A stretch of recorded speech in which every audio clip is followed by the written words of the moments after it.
So in your community, there are a lot of little things you can do that I can do, but sometimes doing the right thing means you need a little push, and sometimes that means you need someone local who works in those policies. I've got someone just like that we're going to have a chat with. I'm Brian. Welcome to Futuraza. So David, where are you from and what's your title? What do you do? I'm from Oklahoma City. I am the co-director of the Clean Cities Coalition in Oklahoma City. Okay, and so the idea is your department tries to get all the pieces moving. So sometimes that means pushing for more charging in places that are underserved. Yes. Sometimes it means reaching out to businesses, or what are some things you're working on that you're having successes with? One of the things, we had a grant program called the Empower Workplace Charging Program. So this was me reaching out to local businesses, governments, anyone basically with a parking lot that have employees that come in during the day and say, wouldn't it be a great benefit to add workplace charging to your facility? And so we talked to over 100 organizations. We had them sign a pledge saying, we support workplace charging, we think it's a benefit, and that translated to over 42 installations of EV charging. And you don't mean 42 ports or locations? 42 locations. That's a lot of ports. Yes, and so it translated to roughly, if I'm remembering right, about 81 ports. Okay, so what that means is you're talking to small businesses, you're talking to whoever, and saying, look, it doesn't cost that much in terms of the juice itself. Exactly. Your employees can now get a car that's cheaper for them to own and operate in terms of the daily juice. And if you live in an apartment, now you've got a place to charge all day. Exactly. You're not putting in level 3s at those, you're putting in level 2s. Exactly. And that's a lot cheaper. A lot cheaper. That was a big part of the program, was that messaging of people saying, oh, I need the best type of charger. And it's like, no. Level 2s work great. And as you said, they're way cheaper, more cost effective. Right. I mean, and it's the right solution. Level 3s are great, but that'd be like putting a gourmet kitchen in a college dorm. Yeah. It's the wrong tool for the job. 100%. Too expensive. You'd only get one of them instead of 100. Yeah. So that's one good initiative. And the idea is having someone who can navigate it. Were there grants available? Yes, there are grants, and they come from federal sources. And so one of those grants is focused on improving air quality. So other alternative fuels are eligible, like CNG, propane, hydrogen, if you can get that equipment. But in the past couple of years, that really translated to installing EV chargers. And so we installed them at the University of Oklahoma. A lot of local cities in central Oklahoma installed EV charging through this grant program. And these chargers are, of course, available to the public. So it's meant to be a public benefit. Yes, a public benefit, but you're going to get more out of it if you happen to be there. Right. And so this is the thing, is if your business wanted to put these in and you just called up a contractor, they might not know that these programs exist to offset the costs. Yeah. That's where you come in, at least for your city. 100%. And so for this program specifically, we cover 80% of the cost, and that's significant. So you only have to bring 20%. And so that allowed a lot of folks in charging deserts to install level 3 chargers, because those are way more expensive, and when you only have to pay 20%, then it's a good deal. Yeah. Are there other programs you guys are doing? There are. Another program we're doing is called Drive Electric USA 2. So it's round 2 of this federal program. And I didn't see the first one. I'm afraid I'd get lost in the story. Yeah. Yeah, all right. Go ahead.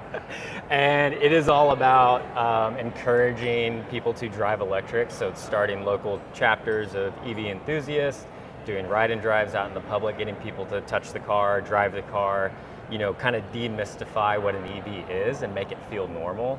And that is a 3-year grant program, and we have a lot of other initiatives. We have a website called driveevok.org, and it has EV information specific to Oklahoma.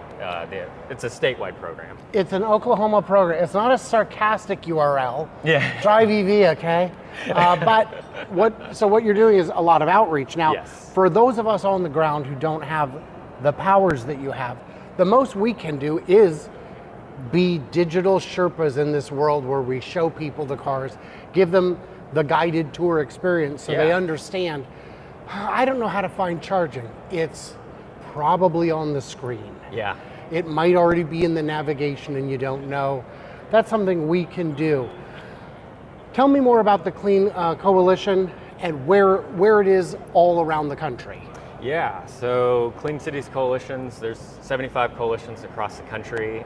We cover most states. We are a 30-year-old program. We are funded primarily from the Department of Energy, and where the Clean Cities Coalitions are located changes the mission quite a bit, but what we do is focus on alternative fuels in transportation, so we try and transition fleets to have less emissions. So we do a lot of work with EVs, but we also work with CNG, propane, biofuels, and occasionally hydrogen vehicles. Do you have any non-automotive mobility programs? We do under the Clean Cities portfolio, so some folks that are located on the coast, they do a lot of work with ports, so large ships, transitioning those diesel, huge engines into the better tier of diesels can like drastically reduce emissions. Bunker oil is famously quite dirty. It's awful. Yeah. It's so bad. So if you can transition one of those ships away from bunker oil, it's very, very good emission savings. And Clean Cities Coalitions, every year we account for how many emissions we reduce with all of our programs, and those coalitions do quite well in those calculations because they've got a lot of headroom they've got room to move on some of those broader strokes. How can folks find out if there's something going on in their state, someone they should be talking to? Yeah, absolutely. I mean, just Google Clean Cities Coalitions. It'll take you to our website, and then you can look at a map of the United States, and it's interactive, and you can click on, where you live, and you can find your coalition, and reach out to those directors. I mean, we are here to help. We are a service to the public, and so even if you feel like you're not, an official capacity, but you're just interested as a citizen, please reach out, talk to us. Right. And anything else in the program that people should be aware of that's interesting, exciting, that's helpful, that you guys do?